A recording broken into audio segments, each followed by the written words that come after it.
지난 석 달간 전북교육계는 자사고 재지정 문제로 큰 갈등을 빚었습니다. 평등교육이냐 수월성 교육이냐라는 대립적 가치를 놓고 치열하게 충돌했습니다. 논란의 중심에는 상산고가 있었습니다. 원조 자사고인 상산고는 전국 단위 학생 모집으로 자사고 내에서도 우월적 위치에 있는 학교. 하지만 다양한 교육과정 운영이라는 설립 취지와 달리 국영수 위주의 입시 사관 학교로 변질됐다는 지적이 끊이질 않았습니다. 결국 전북교육청은 재지정 평가를 거쳐 상산고의 자사고 지정을 취소했습니다. 전북 지역 자사고인 상산고는 운영 성과 평가 결과 79.61점을 얻어 지정 취소 기준점 미만으로 자사고 지정 취소 절차를 진행할 계획입니다. 하지만 전북교육청의 결정은 교육부에서 뒤집어졌습니다. 교육부는 평가 지표의 의무사항이 아닌 사회통합전형 선발 비율을 반영했고 그동안 상산고가 제출한 고입전형 기본계획을 교육청이 승인해준 점 등을 들어 부동의 결정을 내렸습니다. 현행 초중등교육법 시행령 부칙이 상산고를 포함한 구자립형 사립고의 사회통합 대상자 선발 비율을 적용을 제외한다고 명시함에도 정량지표로 반영한 것은 재량권의 일탈 또는 남용에 해당하여 위법하다고 판단하였습니다. 하지만 교육부 부동의 결정에 불복한 전북교육청은 대법원에 행정소송을 제기해 이제 사법부의 판단을 기다리고 있습니다. 자사고 재지정 문제가 마무리된 지 한 달이 넘었지만 여전히 교육 현장에서는 자사고 존폐를 놓고 치열한 논쟁이 벌어지고 있습니다. 그러나 뚜렷한 접점을 찾지 못한 채 찬반 양측이 평행선을 달리고 있습니다. 하지만 올해 자사고 재지정 평가 과정에서는 이전과 달리 의미 있는 논의도 이뤄졌습니다. 고등학교 교육의 수직적, 계층적 구조에 대한 인식이 재조명된 것입니다. 영재고, 과학고, 외고, 국제고, 자사고 등은 특권학교로 분류되며 대다수 학생들이 다니는 일반고를 황폐화시킨다는 지적이 강하게 제기됐습니다. 고교 설화의 폐해를 고스란히 따하는 일반고는 현재 공교육 기관으로서 맡은 역할을 다하기 어려운 상황입니다. 부모의 경제적 능력이나 성적에 의해서 아이들을 분리해서 교육시켰던 이런 시스템은 실패한 것으로 드러났고 이건 잘못된 것이기 때문에 함께 융합하고 통합하고 협력할 수 있는 시스템으로 가자고 하는 것이 핵심 내용이라고 생각을 합니다. 교육계 내부에서는 자사고 존폐를 놓고 논쟁하기보다는 일반고의 역량을 강화하는 데 역점을 둬야 한다는 목소리가 그 어느 때보다 커지고 있습니다. 일반고 역량 강화야말로 경쟁 위주의 고교 교육과 서열화된 고교 체제를 정상화하기 위한 가장 빠르고 올바른 길이라고 판단하고 있습니다. 일반고를 살릴 수 있는 유일한 방법은 상산고 아니면 자사고 이상으로 일반고도 교육과정을 자유롭게 다양하게 짤 수 있어야만 한다라고 생각을 하고 있습니다.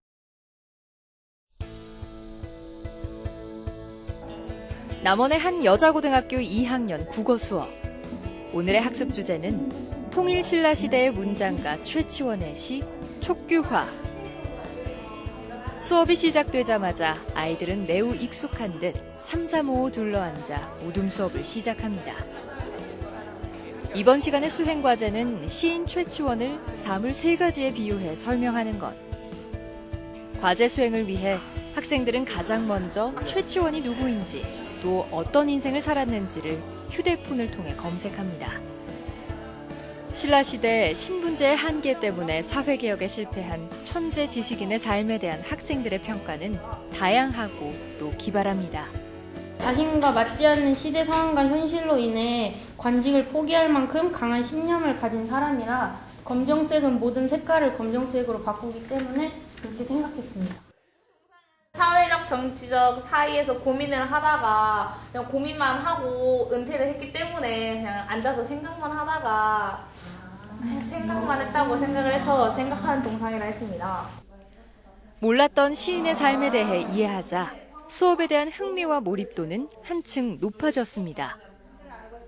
시를 썼던 시대 상황과 시인의 처지를 깨닫게 되니 문장 하나하나의 의미는 저절로 알게 됐습니다. 교사에 의한 주입식 교육이었으면 매우 어려웠을 한문시가 학생들에게 쉽게 다가왔습니다.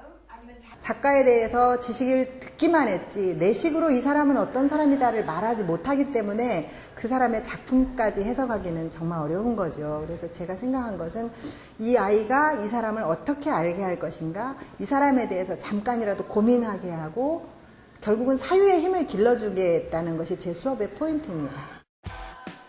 지난해부터 학교 현장에서는 수업 혁신을 위한 변화의 바람이 거세게 불고 있습니다. 교육 수요자인 학생 중심의 교육 과정을 실현하기 위한 2015 개정 교육 과정이 시행됐기 때문입니다. 개정 교육 과정의 핵심은 학생의 참여 수업을 통해 학습의 흥미와 동기를 느껴 배움의 즐거움을 경험하게 하자는 겁니다. 미래 사회가 원하는 창의적 인재는 단편적인 지식 전수를 통해 만들어질 수 없다는 게 기본 바탕에 깔려 있습니다. 학생들이 인생을 살아가면서 꼭 필요한 능력을 기르기 위한 핵심 역량 6가지도 제시됐습니다. 자기관리와 지식정보 처리, 창의적 사고, 심미적 감성, 의사소통, 공동체 역량이 그것입니다. 결국 교육이 지식 중심에서 역량 중심으로 옮겨가는 것인데 이를 위해서는 지식 전달형 수업이 아닌 토론, 발표형 협력 수업에서만 가능합니다. 2015 역량 중심의 수업 과정에서는 프로젝트형 수업을 해야 됩니다. 그래서 아이들이 문제를 발견하고 문제를 설정하고 협력을 통해서 그런 문제를 하나씩 해결해가는 이런 형태의 수업으로 바뀌어지고 있다고 보면 되겠습니다. 수업 혁신은 초중학교에서는 활발하게 이루어지지만 고등학교에서는 더디게 진행되고 있습니다. 학생들의 역량을 판단하기보다는 단편적 지식을 묻는 객관식 오지선다형의 수능 중심 입시 체제가 버티고 있기 때문입니다. 취지에는 공감하지만 학생과 학부모, 교사 모두 선뜻 실행하기 어려운 이유입니다. 그렇다고 대안이 없는 것도 아닙니다. 저 같은 경우는 활동 수업이라고 해서 활동과 수업이 별개로 이루어지지는 않거든요. 수업 중에도 예를 들면 수능에서는 이런 관점으로 출제된다면 어떻게 생각하니가 자연스럽게 활동으로 녹아지거든요. 결국은 그래서 저는 백워드 설계가 수업에 필요하다고 생각을 합니다. 역량 중심 교육을 위해선 학생들이 자신의 삶을 스스로 설계하고 그에 맞는 교육 과정을 선택해야 합니다. 그래서 정부가 제시한 게 고교 학점제입니다. 학교가 많은 과목을 개설하고 학생이 진로와 적성에 맞게 대학처럼 과목을 선택해 이수할 수 있게 하자는 것입니다. 토요일 오전 전주의 한 고등학교 화학실험실. 하얀 가운을 입은 남녀 고등학생들이 머리를 맞대고 실험에 열중하고 있습니다. 각종 실험에 필요한 표준 용액을 만드는 작업인데 생각보다 쉽지 않습니다.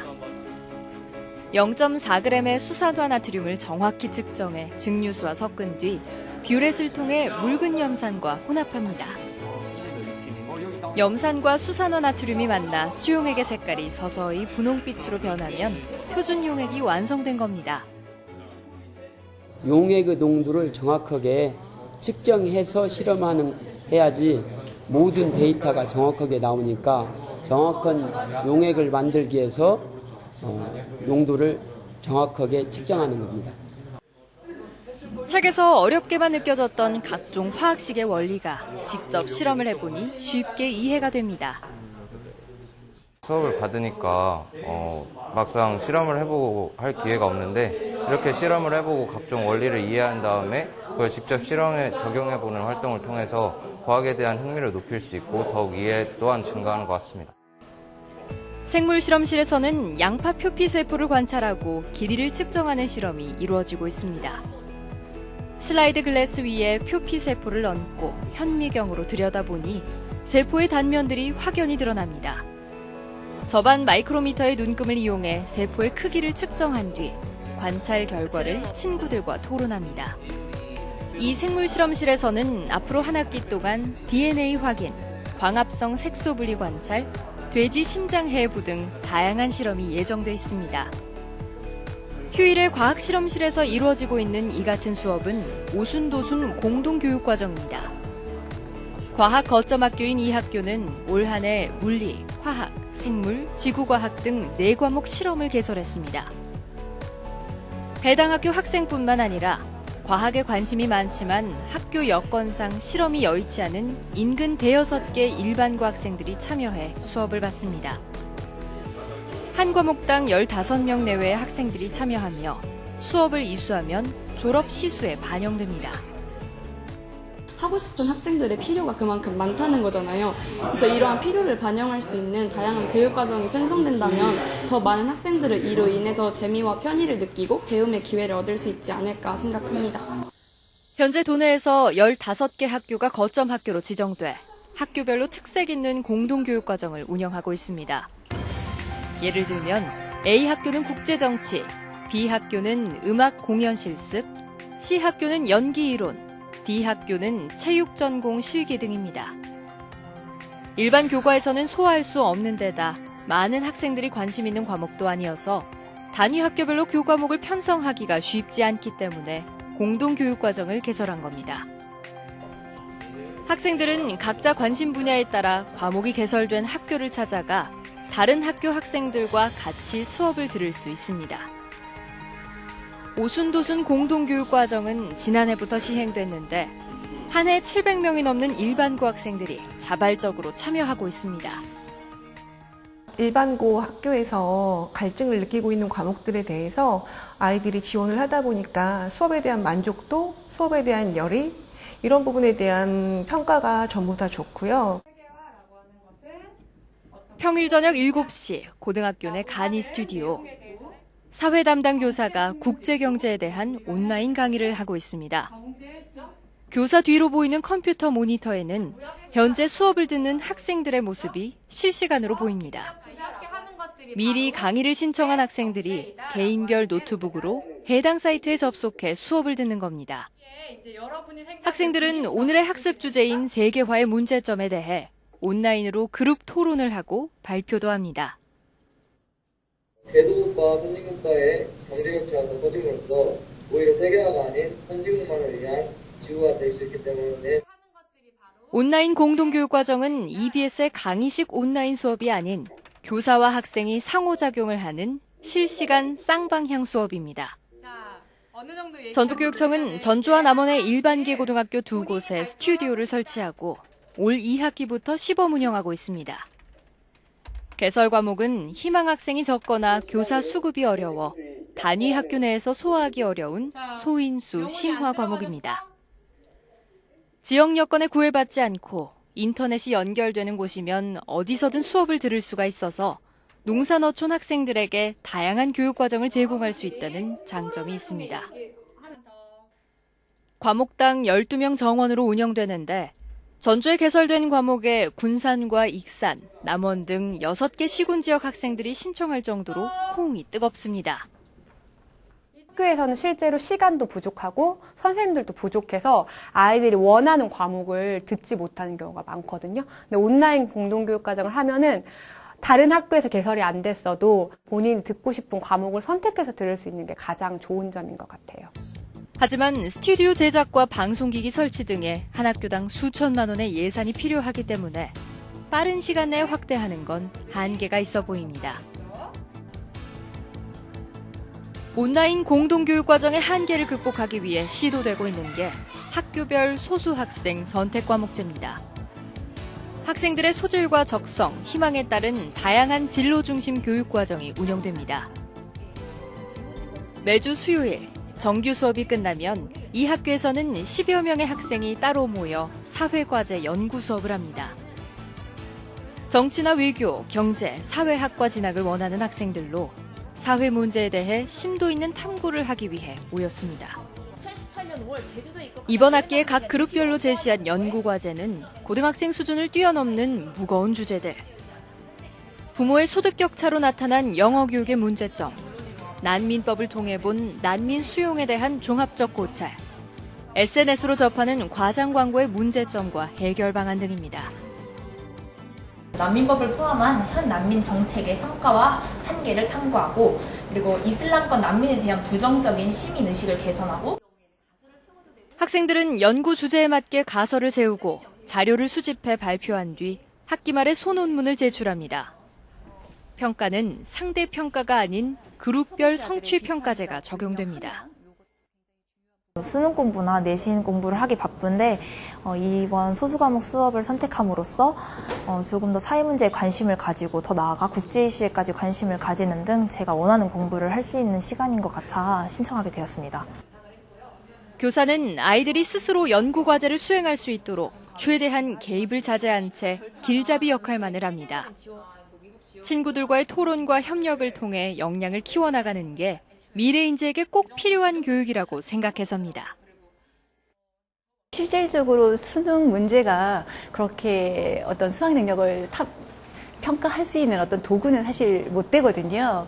그래서 이제 아이들의 이런 활동을 통해서 정말 수학 능력을 함양하는 길은 이런 수업을 하는 것이 수학 능력을 함양하는 길이라고 생각을 해요. 지금 일반고는 교실 내 수업 혁신과 학교 간 공동 교육 과정을 운영하는 등 빠르게 변화하고 있습니다. 과거의 교사 중심 주입식 교육 과정이 미래 세대를 키워내는 데 맞지 않다는 공감대가 형성돼 있기 때문입니다. 하지만 수능이 존재하는 한 그 한계가 명확하기 때문에 이제는 고교 교육을 바라보는 관점이 변해야 한다고 전문가들은 말합니다. 입시를 위한 어떤 수단으로서 학교를 생각하는 이런 어떤 그 관점의 좀 변화가 좀 필요하다고 봅니다. 일반고가 문제가 있다라고 하는 시각 안에는 대학 입시에서 좋은 성적을 내고 있지 못하다라고 하는 전제를 깔고 있기 때문에 그렇습니다. 고입 연합고사가 폐지되면서 일반고 내에서도 학력의 스펙트럼이 매우 넓어졌습니다. 일반고 교실 내에는 상위 1%부터 하위 100%까지 다양한 학생들이 존재합니다. 일반고가 더는 대학 진학만을 목표로 하는 학교가 아니라는 의미와 맞닿아 있습니다. 진로와 적성에 맞는 교육, 참여하고 협력하는 교육이 더 중요해진 이유입니다. 수업의 어떤 진행에 초점을 어디다 맞추느냐 하는 그런 어려움이 있는 거예요. 그래서 일반고의 어떤 수업 개선이나 또는 그 학생을 바라보는 어떤 가치, 방향 이런 것 등이 개선되지 않으면 예전과 다르게 학교는 더욱더 어려워질 거다라는 생각을 가지고 있습니다. 개정 교육과정이나 일반고의 다양한 교육과정 운영의 목표는 2025년에 시행되는 고교 학점제에 맞춰져 있습니다. 고교 학점제는 학생이 진로에 따라 다양한 과목을 선택 이수하고 누적 학점이 기준에 도달하면 졸업을 인정하는 제도입니다. 현행 단위제 수업과 비교하면 졸업 자격과 과목 이수 요건, 교육과정 운영 방법, 평가 방법 등에서 큰 차이가 날 수밖에 없습니다. 정부는 내년 마이스터고의 고교 학점제 도입을 시작으로 2025년까지의 로드맵을 발표했습니다. 하지만 학교 현장에서는 고교 학점제가 예정대로 정착될지에 대해 우려의 목소리가 나오고 있습니다. 고교 학점제 시행의 필수적인 선결 과제를 시간 내에 해결할 수 있을까 하는 의구심이 있는 겁니다. 고교 교육 과정을 혁신하기 위한 가장 빠른 방법은 대입제도를 바꾸는 겁니다. 발표와 토론형 수업이 주가 되는 고교 학점제 하에서 오지선다형 문제풀이식 수능은 맞지 않기 때문입니다. 따라서 전 과목 수능 절대평가 또는 자격고사화가 필수적이라는 의견입니다. 수능평가의 절대와 같은 것들이 선결돼야만이 고등학교 교육 과정이 달라질 수 있습니다. 그 제도가 바뀌어지지 않는 상태에서 고등학교 교육을 바꾸려고 그래도 여전히 입시가 그 목을 죄고 있기 때문에 학교 교육은 그렇게 쉽게 달라지지 않을 거로 봅니다. 또 다른 과제는 고교 서열화 폐지와 내신 절대평가. 영재고와 특목고, 자사고로 이어지는 현재 고교 서열 체제를 유지하면서 고교 학점제가 시행되면 오히려 그들만을 위한 제도로 전락할 수 있다는 우려도 나옵니다. 과거 교육이 계층 이동의 사다리 역할을 했다면 현재 교육 시스템은 오히려 계층을 공고히 한다는 자주 섞인 얘기가 나오는 이유이기도 합니다. 또 성취평가제가 도입되는 고교 학점제는 9등급 내신 평가와 양립할 수 없는 제도이기도 합니다. 고등학교 서열 체계가 무너지지 않는 상태에서 또다시 특정 학교 아이들이 특정 학교 학생들만 이수한 고교 학점제는 또 대학에게 또 다른 잘못된 신호를 보냄으로써 대학 입시 전형에 반영될 여지가 충분히 저는 있다고 봅니다. 학생들의 다양한 요구를 충족시켜줄 수 있는 과목을 얼마나 개설할 수 있느냐는 고교 학점제의 성패를 가를 수 있습니다. 학교별로 수십 개의 교과목이 만들어지려면 교사 충원과 전문성 확보는 필수적입니다. 여기에 자사고만큼 교육과정 편성의 자율권을 일반고에도 부여하고 학급당 정원을 줄이는 등 교육 여건 개선도 서둘러야 합니다. 고교 학점제의 성공 여부는 교사의 역량이 뒷받침이 되느냐 안 되느냐 이제 여기에 저는 달렸다고 보고요. 이제 그래서 저희 전북교육청은 어쨌든 그 고등학교 선생님들의 부전공 연수를 이제 확대해서 나가려고 하고 있고 또 그 교원 선발 과정에서도 부전공 부분에 대한 그 인센티브를 다시 부활해서 선발을 하는 그런 시스템도 도입을 해야 되지 않겠나 하는 생각이 듭니다.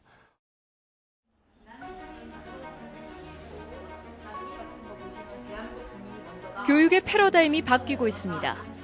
현재 교육 시스템으로는 4차 산업혁명 시대에 맞는 인재를 키워낼 수 없다는 게 확인됐기 때문입니다. 일선학교에서는 교사 중심의 수업이 아닌 수요자인 학생 중심 수업으로 혁신을 꾀하고 있습니다. 주입식과 경쟁교육에서 탈피해 발표와 토론, 협력형 교육으로 빠르게 전환하고 있습니다. 이제 학교는 지식을 전수받는 공간에서 자신의 삶을 설계하는 곳으로 변했습니다.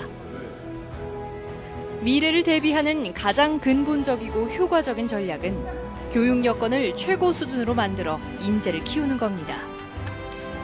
그 바탕에는 아이들이 행복한 교육, 아이들에게 필요한 교육이 깔려 있어야 합니다.